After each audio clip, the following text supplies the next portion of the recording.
Welcome to a special episode of Working Class on DeerCast. Hi, IlaMay. Bye. Say hey. Hi. Say hi, everybody out there. So, IlaMay, how old are you? 4.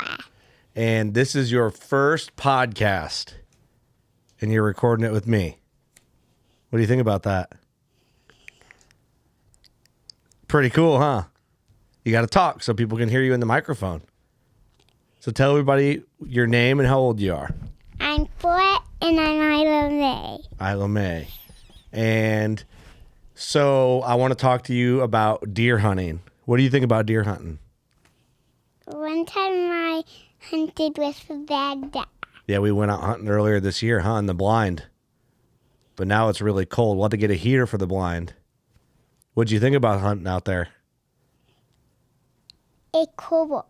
It was cool. Good thing we brought snacks, right? Okay, so you got to talk, remember. What did Daddy just do this weekend? Shoot a big buck. Yeah, what did you think about that buck? Cool. You were really happy for me. That made me really happy. Me too. Yeah. Hey, you should tell everybody about what you gave me to take on all my hunts. Remember what you gave me on my birthday to take on all my hunts? Billy Bear. So tell everybody what Berry Bear is. Billy Bear was a bear. A little stuffed bear. And I carry that in my backpack every time I go hunting. And then when I shoot a deer, what do? Take a picture of Billy Bear and the deer. Yeah, and send it to you and Mommy, huh? So what did you think of Daddy's big buck this weekend when I brought it home? It's cool. What do you think? Do you tell other kids that Daddy hunts? Do you know what Daddy does for work? No. You don't know what I do for work? If you had to take a wild guess, what do I do for work? Does Daddy hang out with his friends and podcast for work? Hunt and podcast? Yeah? Yeah. Do you want to be a hunter when you get older? Yeah. You got to talk and explain stuff so people can hear you, okay? So you're 4, and when do you want to shoot your first deer? Um. When you're 5? You think we can do it when you're 5? We can probably start to figure that out, okay? Big buck. You want to shoot a big buck first? Very big. But what if Daddy just wanted you to shoot any buck at first? Would you do that? Yeah. You would? Because we like to eat them. Did you see that Cody Chandler just got his first buck? And, he just did a podcast.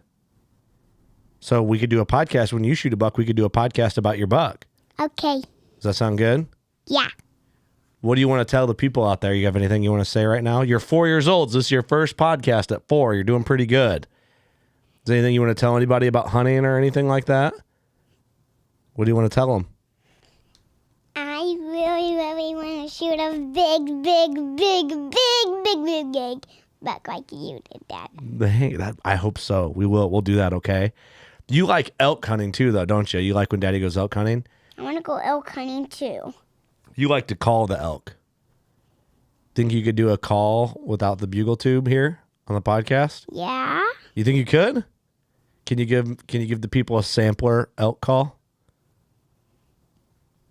I can do as good as anything. Okay. Can you do it real quick? Okay. Good job. At home, when you have your bugle tube, you're pretty dang good at it too, huh? I'll get an elk one of these days with my bow and bring it home. But remember when Daddy shot that big elk a couple years ago and brought it home, and you and Bubba got to hang on it? It's pretty cool, huh? Deer head. Deer head. So where do you want Daddy to put this deer head that I just shot? In Dale. Out in the studio. I could do that. That's what you want to do. Do you have any advice for anyone out there hunting? Anything you want to say to anybody? Anything? What are you thinking about? What's it like being 4?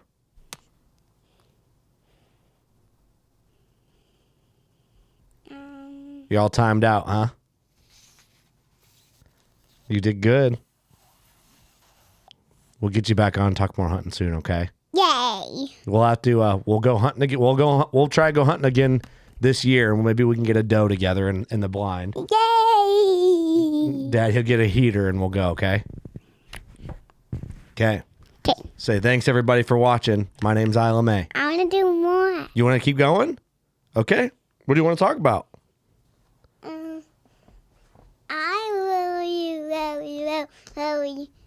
I want a big buck. Yeah. I actually want a gore. You want to shoot a doe too? You can shoot both. Hey, you should tell everybody about what your bow is, what it looks like. It's light blue, and Talking to your microphone, baby. it's light blue, and it got soft balls on it. Yep. So you won't hurt anybody while you learn. But in what color is Bubba's? Black. Yep. You guys have your own bows, and where do you shoot it? Out in the backyard. At what? At our targets. What kind of targets do we have? Deer. Mm-hmm. We got a deer. We have a mule deer. Mildew. We have a fallow deer. Fallow. We have an armadillo. And a squirrel. We have a squirrel. Yep. And we have a little bear in the shed. We got to get it out so we can shoot at the bear. And we have a whole range set up. A tiny baby bear. Yeah, he's like on a log, huh? And then we have a whole archery range built back there so we can practice. We shoot a lot, don't we? We're going to probably shoot a lot more this summer. I don't really shoot because I'm a girl. Yeah, but girls can shoot. I know, but I don't like shooting. I like doing makeup, dressing up. But you can do both. You can look pretty and shoot your bow and go hunt deer and get a big buck and a doe. And then we can come home and cook them. Like we're going to have deer chili tonight for dinner, huh? Yeah. Yeah. But you're like girly things too. But hunting is for everybody. But I like makeup and dressing up and outside stuff and books. Yeah, you like it all. And unicorn. Yeah? Yeah. What else? Babies. You like babies, but we eat deer meat all the time. We have a lot. And I love my brother. Yeah, I love your brother too. You think? And Mama and Dada. Do you think Bubba's gonna hunt? And my aunts and uncles. Yeah. I'm going crazy today. You're going crazy? Hey, what do you think? Blah, blah, blah. What do you think of all the deer heads at home? I like it. You've been around them since you were a little baby. You don't really know any different, do you? Do you think it's weird when you go to your friend's house and they don't have deer heads on their wall? Yeah. It's like, where's all your deer heads at? Yeah. You know? Do you say that? How come you don't have any deer heads here? Where's all your deer heads? Mostly not. Mostly not, no. Most people don't have as many as we do, huh? We're lucky. But we got lucky. Yeah, we got lucky. We got a lot of them. Like 100,000. Probably one day, huh? Is that silly? Yeah. What else do you think? Do you want to do more podcasts?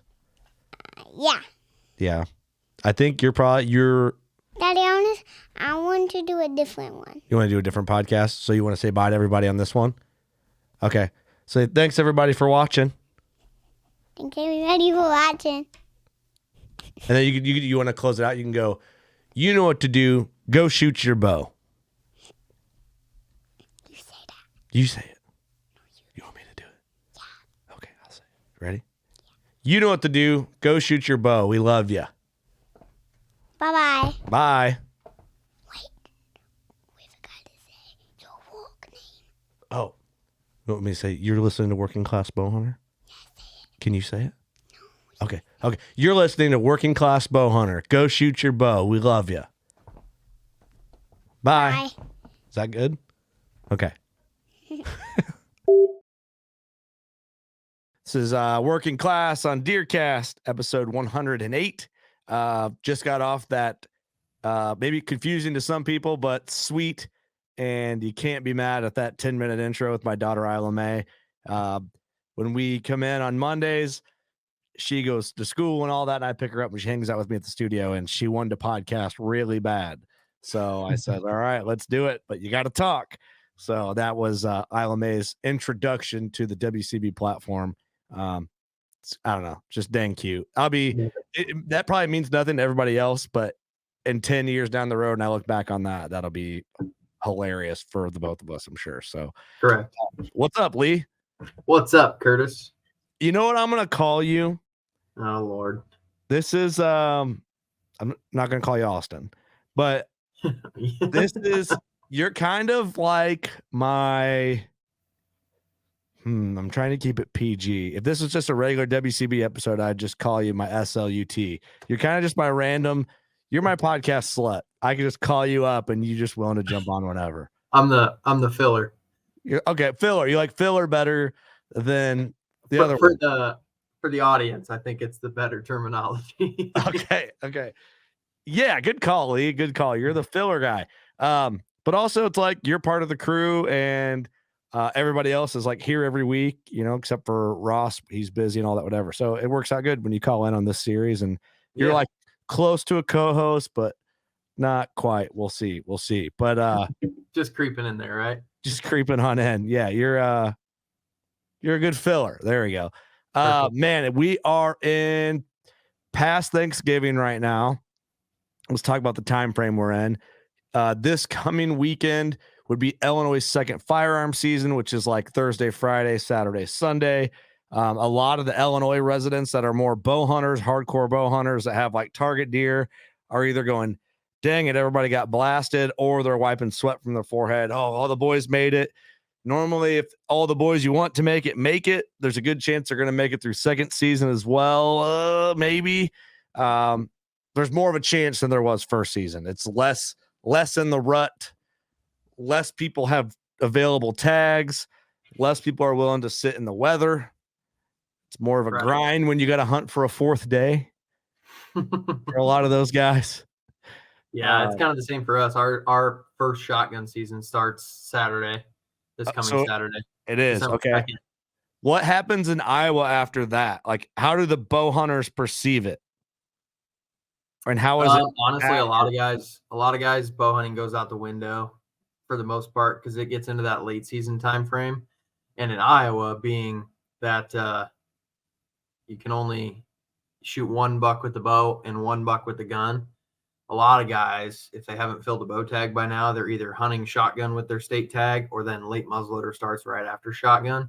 Oh, and then they can use that, So, or you can use your bow on your late muzzleloader tag, but most people are going to put the gun in their hands, So this weekend is just the firearm season, not late muzzleloader. So can they bow hunt during firearm season?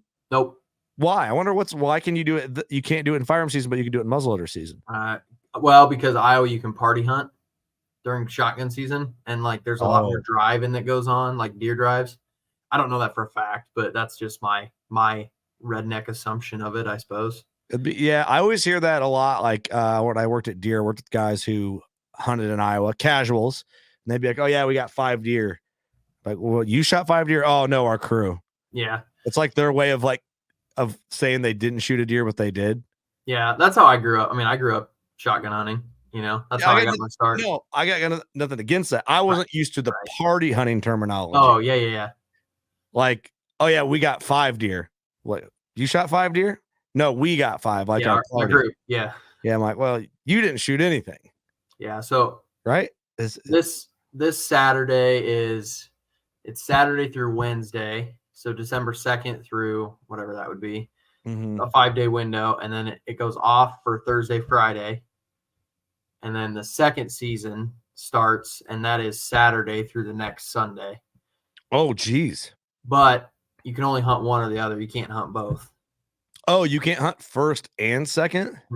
And you can only, in Iowa, it's confusing, but you can only get one gun state tag. So, and we do deer drives, my family and all our friends, and I just get a doe tag, and I walk every drive, and I can shoot a buck on somebody else's state tag because of the party hunting rule. So, like, I get my gun state tag, my anti-sex tag for muzzleloader season. Oh, So okay. the only reason I can shotgun hunt is because I get a doe tag for first season shotgun. Okay. So maybe you know or don't know. This is a non-resident. I don't live in. Everyone thinks I live in Iowa. So I seem like read comments is like I don't live in Iowa. Like sometimes I wish Illinois would just copy what you guys do. But okay, so as an Iowa resident, you can kill a buck with a bow during archery season, Yep. which is up until this Saturday. Yep. Can you party hunt with your doe tag first firearm season? All right. So if you have a doe tag, you can only hunt first or second firearm. It's one or the other. You can't do both. Yep. Okay. Correct. So say first firearm, you have a doe tag and you're party hunting and there's available tags. So you shoot a buck with a gun. Yep. You use Uncle Jim Bob's tag on your buck. That's legal. Yep. It's crazy that's legal in Iowa to me. It just seems very un-Iowa like. And then, okay, then say you have a muzzleloader tag. Can you go then shoot a buck with a muzzleloader? Yep. So you can kill. I could kill 10 bucks during shotgun season if my group had enough tags. Oh, I don't like that. It hardly ever happens. We've had it like in my group. We hunt with a pretty big group, and the group's been together since before I was a kid. Before I was even alive, the group's been hunting together, and just more kids have come into it, and the older guys have kind of left. And yeah, I think we've only ever had like one person shoot 2 bucks during the season. Is it kind of like, hey, you shot one, don't shoot anymore? Basically, it's if you're going to shoot one, on your own state tag. This is how our group kind of goes. If you shoot one on your own state tag, shoot whatever you want. It's your tag. If you want to, we obviously we all kind of have the same mentality as me. Try to shoot something mature and bigger. Okay. So there's an argument. Like, go ahead. If you go to shoot a second buck, especially like me, where I get a doe tag and I'm party hunting, which my dad gets his buck tag and my sisters get their buck tag. So my family has 3 buck tags, for the 4 of us. Yeah. If I shoot one on somebody's buck tag, the next one, basically, we've had it happen, but it better be really freaking big.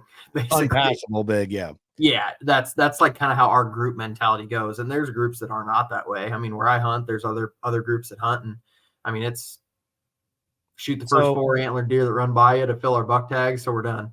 What stuff? Like, all right, someone could argue this in Illinois, like guys just go buy buck tags for their wife and all that stuff and just fill them, which is illegal in Illinois. Right. As far as I know, anyway. I always thought it was. But okay, so and so's got 15 kids and he's whatever, and he just buys buck tags for all of them, and he just goes out and sits and blasts 6 bucks. Well, they have to be hunting with you. They have to be there. Okay. Okay. Yep. Yeah, that's right. Like that's kind of how. It's kind of.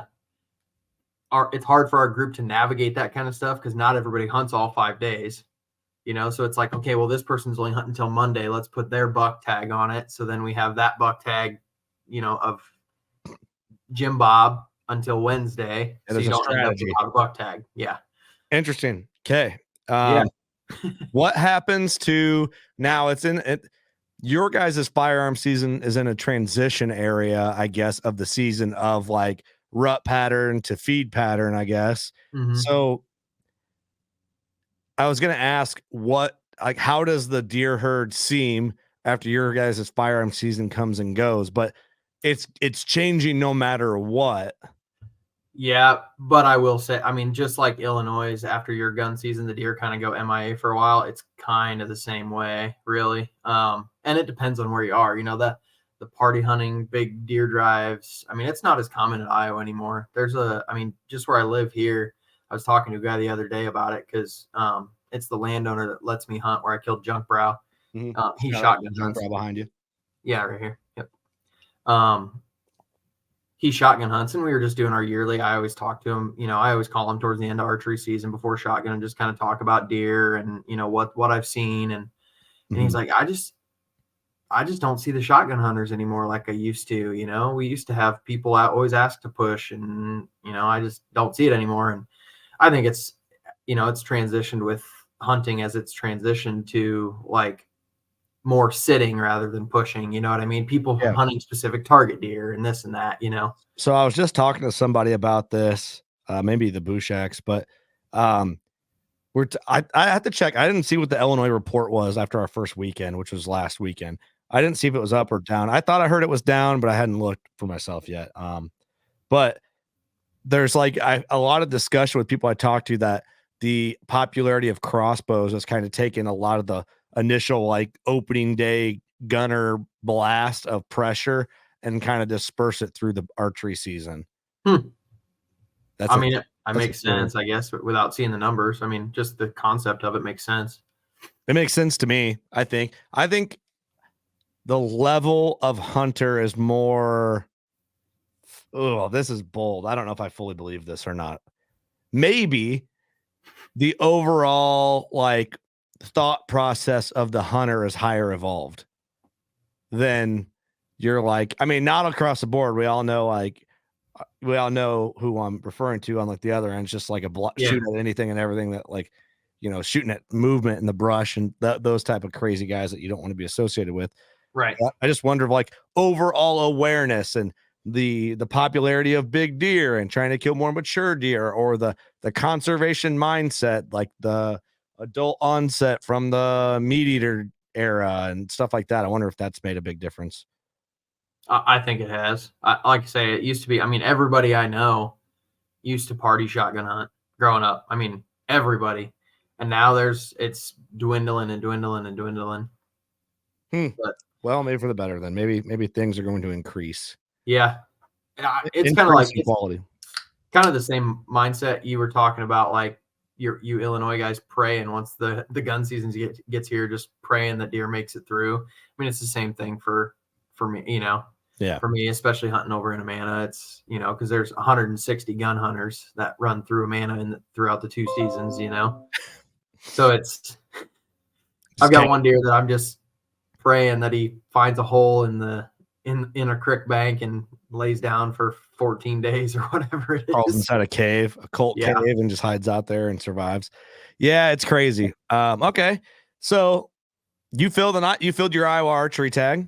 I did, yeah. You got to be feeling good. We touched on this briefly. Actually, what's crazy, it won't launch for a couple weeks after this, but we recorded it like a week ago or so. Yeah.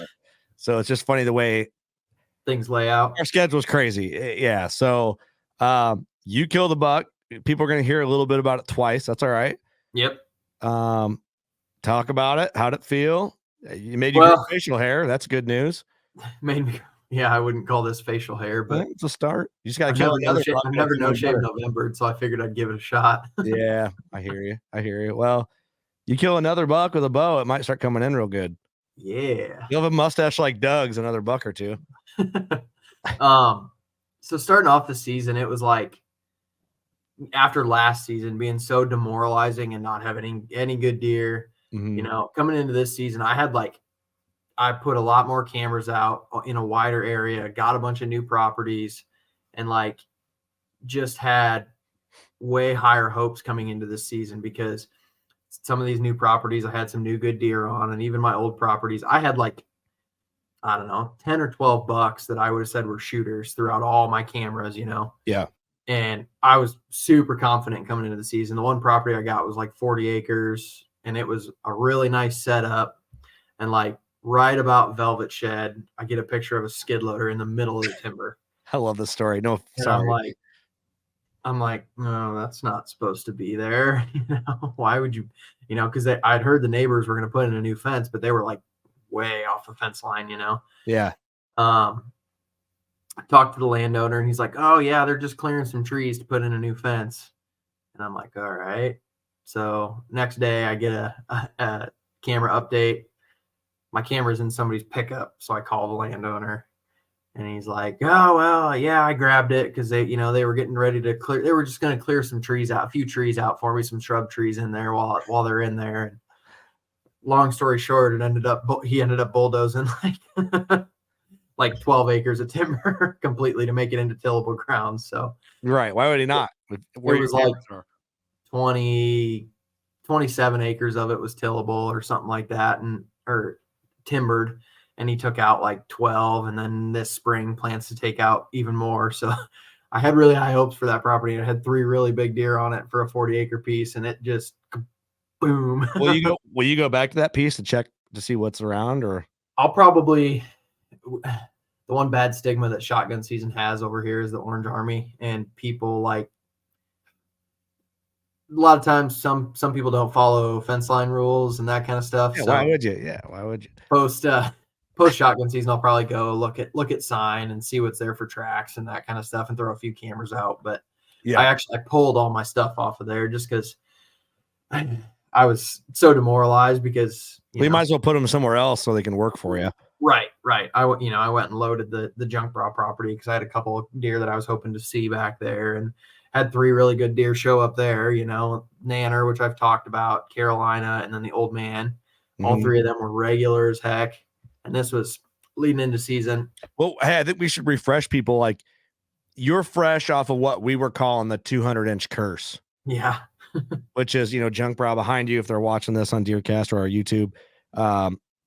We talked about that. Ross kind of went through a little bit of it's a great curse to be blessed with. Like, Right. it's a blessing. And what we mean by it is kill a super mega deer like that over 200 inches or bigger, or even, damn close.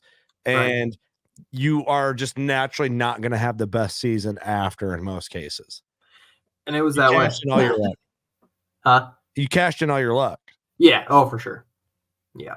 So just to refresh people on that, what we mean by that. Yeah. So then I had 3 really good deer on the junk bra property. Like, I've talked about it enough. People know kind of how it sets up, but 3 really good deer, pretty consistent, some daylight activity, was basically waiting for the right time to make my move. And like, not the cold front, but like that week leading up to it when that red moon was in late October. I'm a believer in the red moon. I don't think we've ever really talked about it, but I think it's I can correlate of the 13 deer I've killed, almost all of them come within a red moon time frame. You want to know how much other than the shotgun bucks, but I think that's great talk. We need to do a more focused podcast on that and like why it's good and whatever. But yeah, when I focus on the moon, when all my buddies go, moon looks good. And I go, yeah, I was gonna go hunting anyway. Yeah. So that's when I focus on the moon.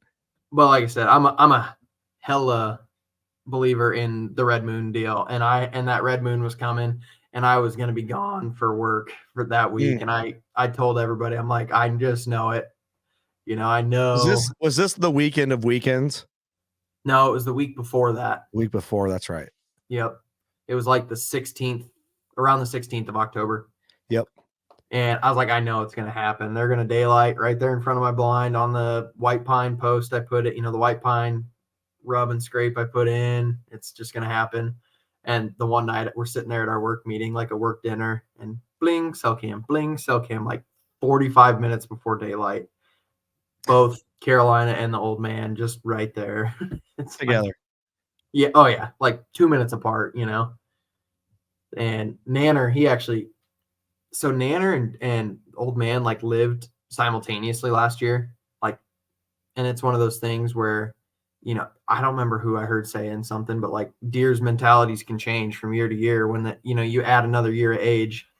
Nanner was a 4-year-old last year and Old Man was 7, and they coexisted on the farm. I mean, I saw them together all the time. I passed Nanner like 11 times last year, and I figured it was a slam dunk this year, Yeah, he's going to be there. Seeing him in daylight 11 times and passing him, I figured I'd get one crack at him, and he was a ghost this year. And it was the same day that the Old Man 10, which was a 9 this year, showed up. Nanner never stepped foot on the farm again. Wonder if he's just old enough now to play the game, and he wasn't going to share the game. Just butting heads, I think. Yeah, they weren't going to play the game. And so whatever happened to Old Man this year? Did he get whacked? No, actually. So the neighbors, they've never ever let anybody hunt. Never. I've been here 5 years, and even like my wife's uncle is like, no, nobody's ever hunted that property. Well, he's letting a couple buddies hunt this year, and I talked to him, and he said there's older guys, and they've hunted every day, every single day, and like not smartly hunted every single day. Just wrong winds and all that. Oh yeah, like they're parked in the same spot every day. You see the two of them get out of their pickup and walk into the timber.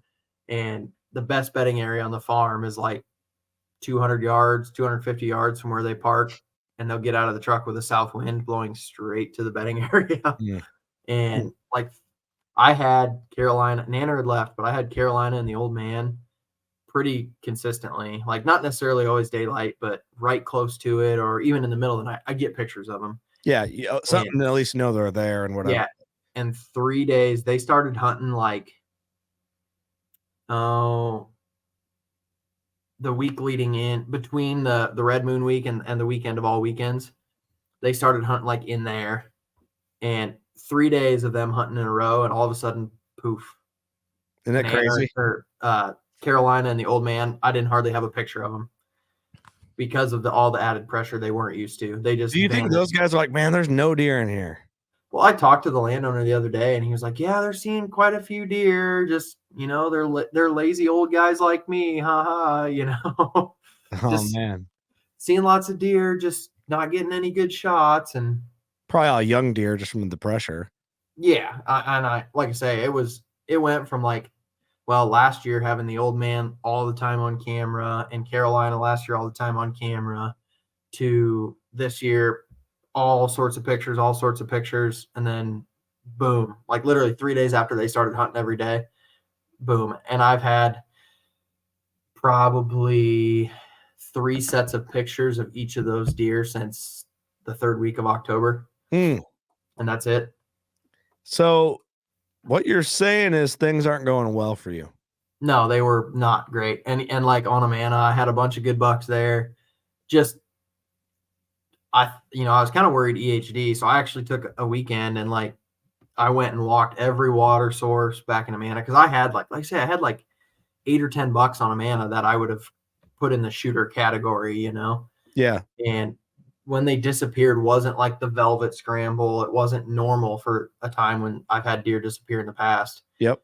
And I spent a whole weekend looking for EHD deer just because, I was like, that has to be their fate, What happened to them? Where'd they go? Yeah. Yeah. And I did find a few, I think I found like eight EHD deer on Amana, which isn't a lot for how big of an area it is. And none of the bucks that I was hoping to find, and none of the areas where they were, I didn't find any deer. And I don't know, they vanished, and it was a weird year for everybody. Everybody I talked to is like, this year has just been so strange with deer movement. So I've been hearing that a lot too in Illinois, and I've been hearing guys bring up EHD in our area, like where the studio is, where we live, and then like other properties we hunt. We hunt a lot of like we kind of are spread out, over several counties, and I've been hearing guys in Illinois bring up EHD, and I'm wondering here in our core area where we live, I have a spot and there is nothing on it. Like it's a spot where normally there's something on it. There's been nothing on it. I have another permission piece northwest 10 miles or 15 miles from that other piece I'm referring to. Nothing. Yeah, and it's the most widespread, like, where did the deer go conversations that I've had. Like, no good pictures during the rut. No, not even like young deer. The movement was just trash basically this year, Yeah. And I had a lot of guys similar situations as me. Their big deer just vanished. Like, deer that they'd had 3 years of history with and all these trail camera pictures, and all of a sudden it's just like, why am I not getting them? It's got to be EHD, right? Yeah, but I walked, they've all walked and haven't found them. So either shed season will really tell the full story. Oh yeah. A deer can be dead 10 yards from you in some honeysuckle bush and you never know it. Yeah. When everything's matted down and from snow and everything, and you get out and everything's brown and dead and antlers are sun bleached and hopping. I hope it's not. I hope that. I mean, I know there's a lot of it out there, but I hope it's not. I hope I agree. I don't want EHD by any means. But it's like, what's going on? Yeah, where else would they be? When I'm hunting it, I'm not shooting anything and everything, right. Unless it's like neighboring pressure or I mean, that's what I would have to say. I've hunted this property just a few years. I've only killed mature deer on it. Yeah. And a doe or two. Yeah. But anyway, you did shoot a deer despite all the craziness. I did something I've never really done. So back in Amana where I grew up, there's a bunch of different timbers, and there's some of them that I'm 29 and I've never stepped foot in them. It's just, I don't know, just not where I hunt, Yeah. So I e-scouted, I looked at a map and I'm like, I've never been in this timber before. And this looks like a good pinch. It was the rut. I'm like, I'm just going to go hang and hunt all day, see what I see, see what can happen. So go in there the day before, find a good crossing pinch deal, hang a stand, go in the next morning, good access, climb in the stand. And I'm sitting there and one doe comes by and I'm like, it's super thick honeysuckle, this whole timber. And like, I'm focusing on this one big opening because I'm like, I think that's where my shot's going to be. I think that's where a deer is going to come from. I'm going to come off this south facing ridge, blah, blah, blah, Yeah. And I'm staring there all morning, basically, because everything else is so thick I can't see anything, Yeah. And I hear a twig snap off to my right, and I look away, and I look back, and I mean, basically that fast, I look, pull my binos up, I look for like 2 seconds, I put them down, that time frame right there, and I glance back over to where I'd been staring all morning. Hadn't even take my eyes off of it except for that 15 seconds. And there's a shooter standing there. I would have said like 165-ish type deer, really heavy, lots of points.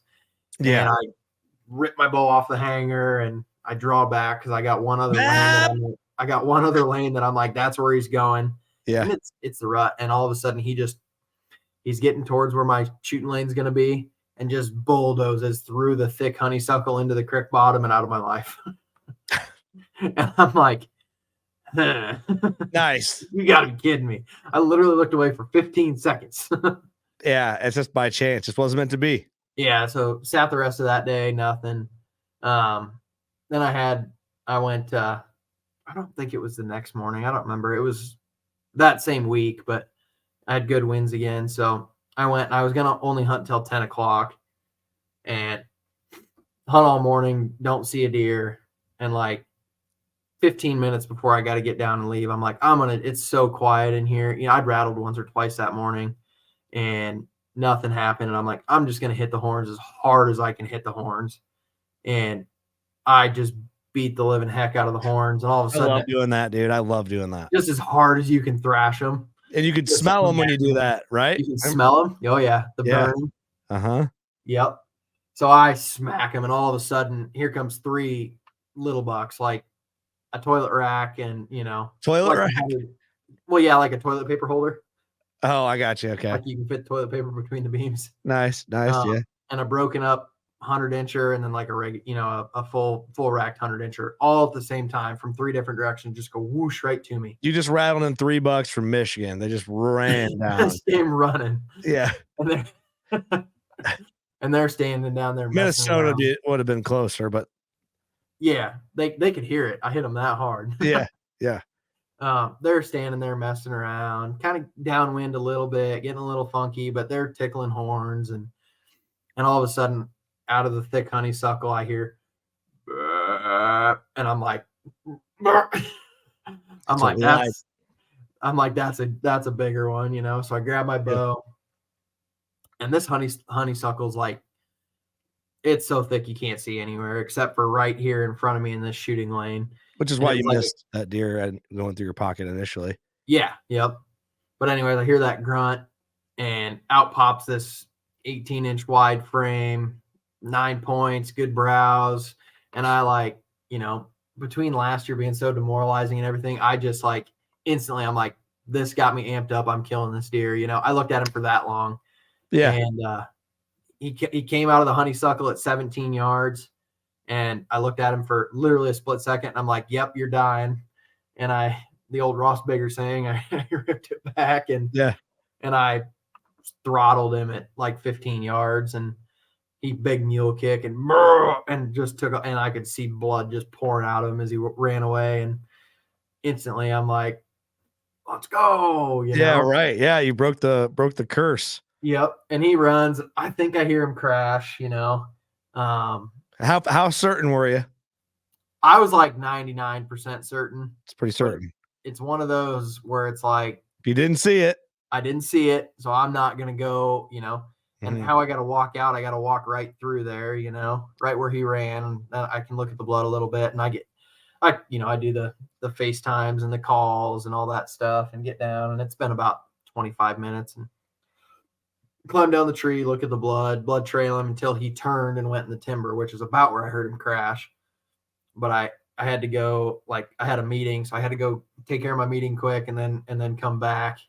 And he was only like 8 yards from where I stopped blood trailing him. Oh, really? I can't believe you didn't see him. Yeah, I'm telling you, the honeysuckle was so thick you couldn't. I mean, even when like I went and got my dad, got the 4-wheeler, went and finished tracking, and like basically you had to about be right on top of him, before you could see him.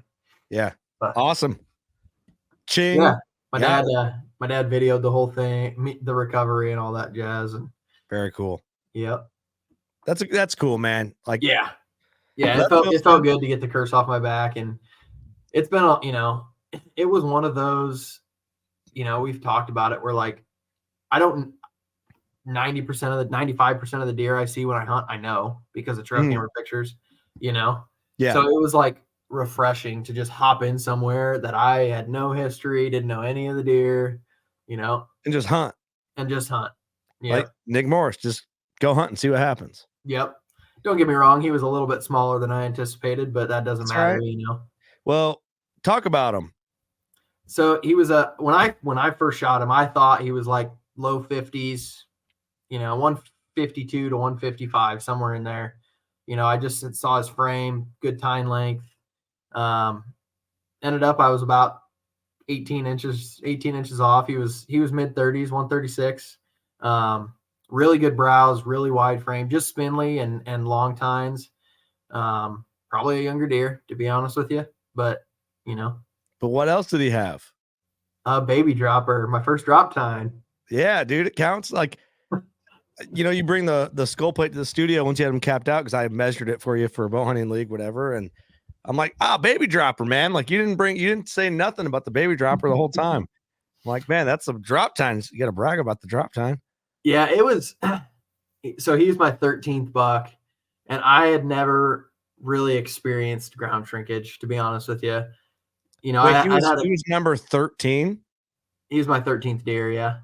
I wonder that's why it was such a struggle last year. You're just trying to break that 13th. The bad luck 13. Yeah. Huh. Yeah. No, I'd never really experienced it. I'd had mild ground shrinkage, 4 or 5 inches, something like that. I thought a deer was 160. It was 155. So honestly, when I walked up on this deer, I was sick to my stomach, to be honest with you. But then, I got talking with you and everybody else, and they're like, dude, it got you amped up. Like, you thought he was that big. Obviously he tricked you enough to make you think it, I mean, once it's there and it's your deer, it's for sure. You gotta look at the right side, Even like while I was talking with you, I'm like, dude, I'm just so sick to my stomach. But now looking back, like, I'm glad I shot him. I wouldn't not shoot him, because of I was amped up for the situation and he got me boiling, Dude, the smallest deer I've ever shot with my bow is actually just a few years ago when I went in and like got it during second firearm season here. I went bow hunting with that tag and got in the tree, had my big cock country hat on, turned around, there that deer was 2 minutes, and I shot him. And I was like, oh, dude, I didn't even look at him. Yeah. You know what I mean? It's just like, it was like now or never, good G2, wham. Yep. It's similar scenario, a little different. That's kind of how this was. I knew that one the day before or 2 days before had gotten through that shooting lane, and I was like, it's now or never. I'm killing him, Yeah. It's kind of funny looking back on it. My dad videoed it, and I come around the corner and I see the deer and I look back at my dad, and the first thing that comes out of my mouth is, ooh, that's not good. You ungrateful Iowa hunter, you. How dare you, Lee? How dare me? How dare you? I'm glad I killed him, and I'm gonna get him mounted. You know, I'm one of those people. If I shoot it, I mount it. You know, Got to. To me, that's for me. I'm a shoulder mount guy. You know, I know a lot of people like Euros, but I don't personally like them. I Euro deadheads, but you know, I'm one of those people. If I harvest a deer, sorry for using your harvest word there. If I kill the deer, it gets shoulder mounted and goes on the wall. It's kind of like the utmost respect thing for me. I get that too. I kind of operated under that policy for the most part. I have Euroed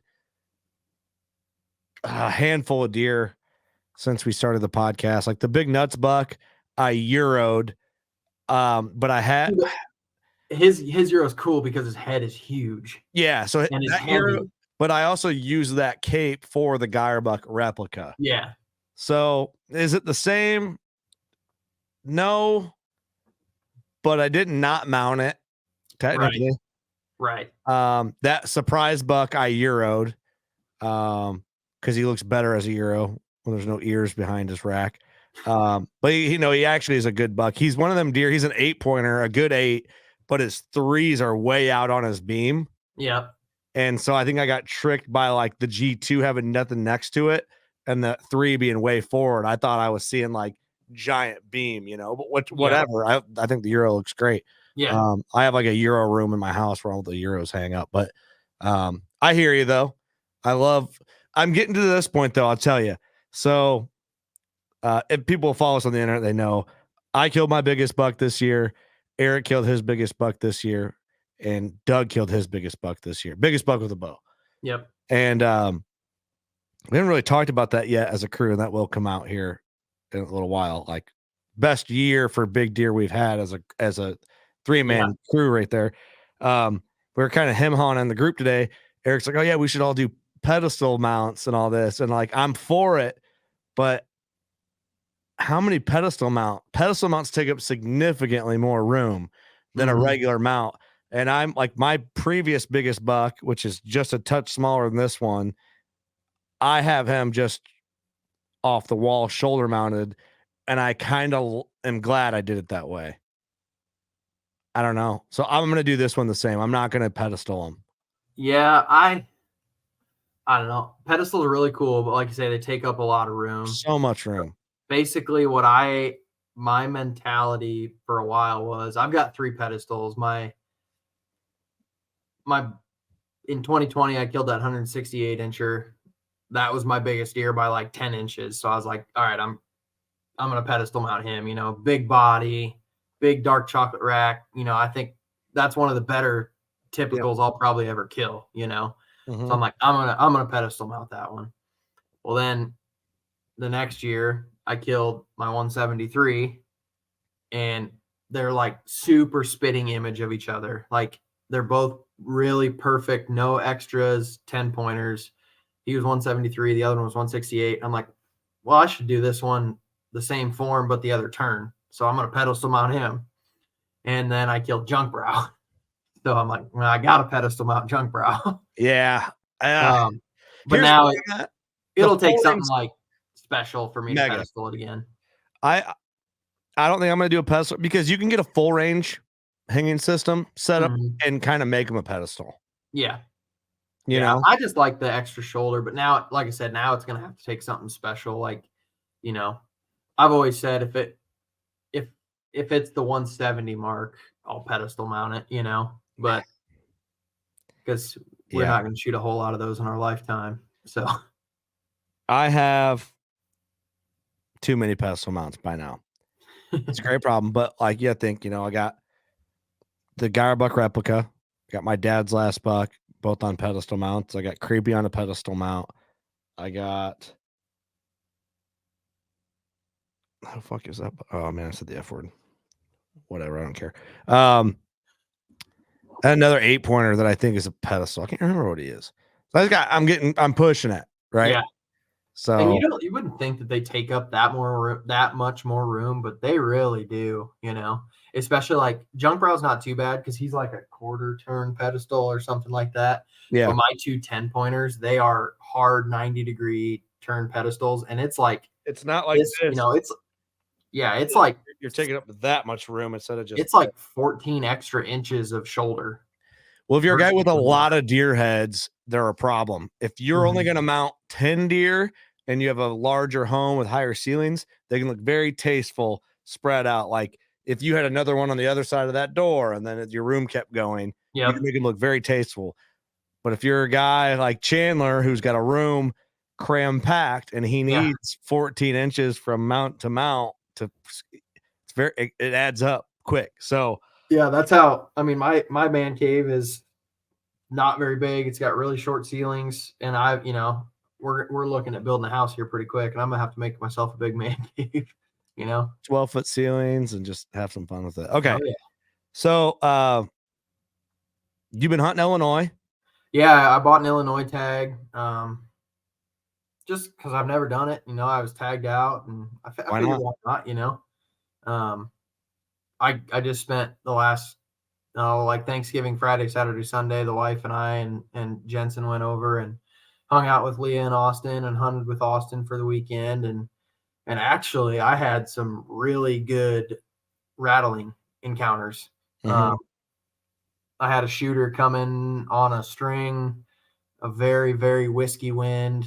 He got to 48 yards and Mother Nature said, no, no, no. Yeah. And just for half a second made the wind shift, and he locked up his brakes and turned and pinwheeled, turned away. And he was coming to the horns on November 26th or whatever it was, Yep. Well, that was that desperately seeking phase. You get a lot of them bucks looking, and Austin said he's hearing bucks duke it out. Yeah, that was like the day before that. Yeah. Yeah. See, I left the day he texted that. I went hunting and I left my antlers. I'm like, it's about past that time. And then after he said that, I took it with me to the tree, Yeah, So, I've had buddies rattle deer, like visually see a deer and rattle, like December 1st and bring a deer right to the base of the tree. Yeah. Yeah. I mean, I've killed 2 deer rattling. One was this year, my 10-pointer, and one was the buck I call Baby Dropper. Yep. I think that's the only 2 I've killed rattling, but okay, so you're hustling out in the Illinois stuff. So I'm gonna ask you because it almost seems like you're in the bet with Doug and Eric by some of this, but you're not. I am not. That would not be going on my ass. Well, who's gonna win in your eyes? Let's not drop the names of scores because we're gonna get to that here in some upcoming podcasts. But everybody knows Eric's score, but nobody knows Doug's publicly yet. But who's gonna win this in your eyes? It's a close call. They're both booners, gross booners. Yep.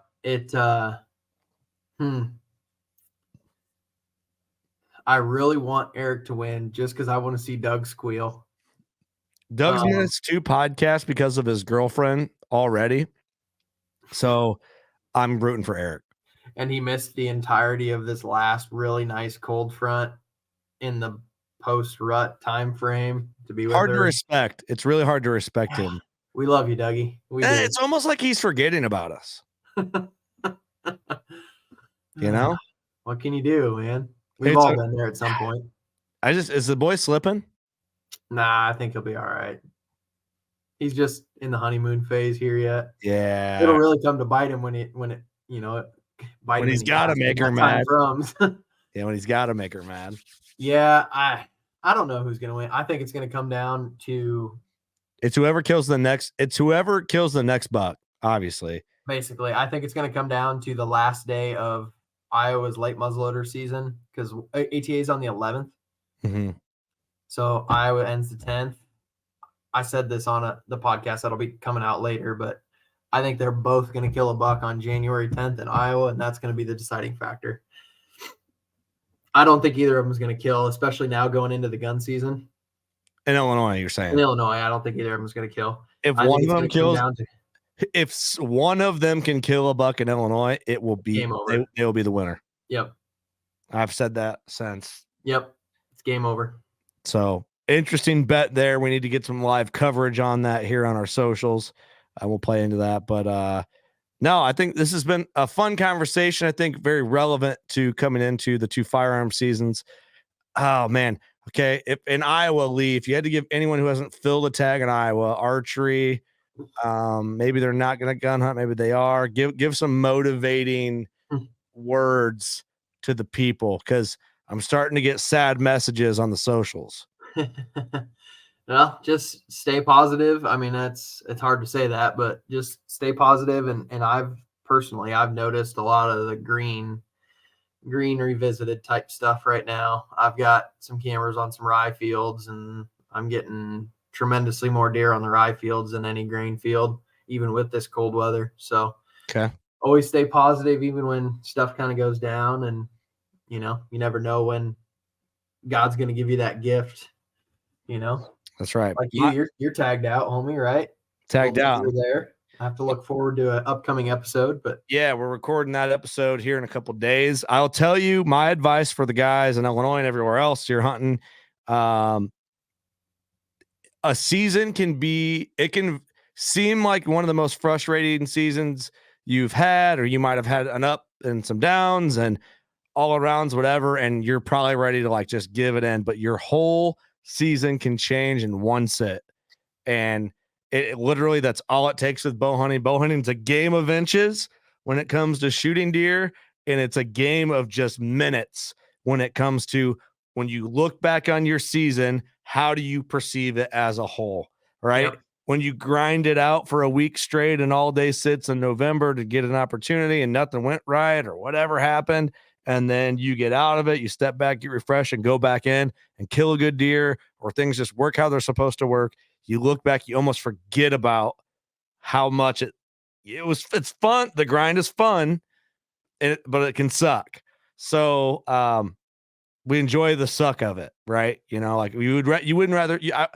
I went through this. I hunted probably more than I've ever. Well, I don't want to say more than I've ever hunted. I hunted very hard this season. Yeah, you ground pretty damn hard. Yeah, I went after it, right? And but I wouldn't want to be anywhere else. No.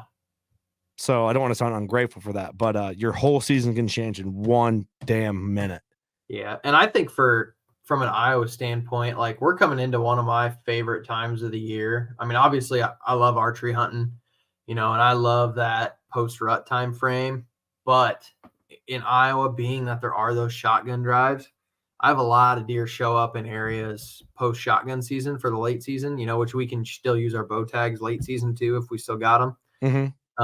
But that's one thing I would say to the Iowa people is, you never know what's going to get pushed from the block of timber a mile away, or, deer that moved for the rut that are going to settle somewhere. I had a deer that I had on camera that got killed 2.5 miles from where my last picture of him was, Yeah. Yeah. So you never know what's going to move in or move around this time of year. And just one of those stay positive deals. Like I said, it's my favorite time to now grind. And, for me to spend the next, obviously I'll shotgun hunt this weekend through Wednesday. But after that, it's miles on the truck, moving cameras and trying to find a deer out in the middle of a field and get permission. I like it. It's the hustle. Well, Lee, thanks for jumping on with me, man. This has been a fun episode right after the holiday weekend here. Everyone's getting back in the groove of the week, I think, at this point, and either want to hear us talk or don't.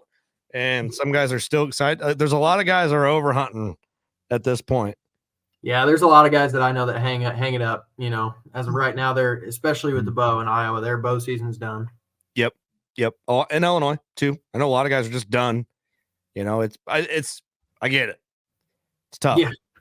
It's tough. So stay after it. You can do it. The season can turn around. You can pull it off. Just stay positive. Stay after it. Stay smart. Be safe. Lee, any closing thoughts? Nope. All right. Mine is go shoot a giant. Make the season your bitch. See you next week.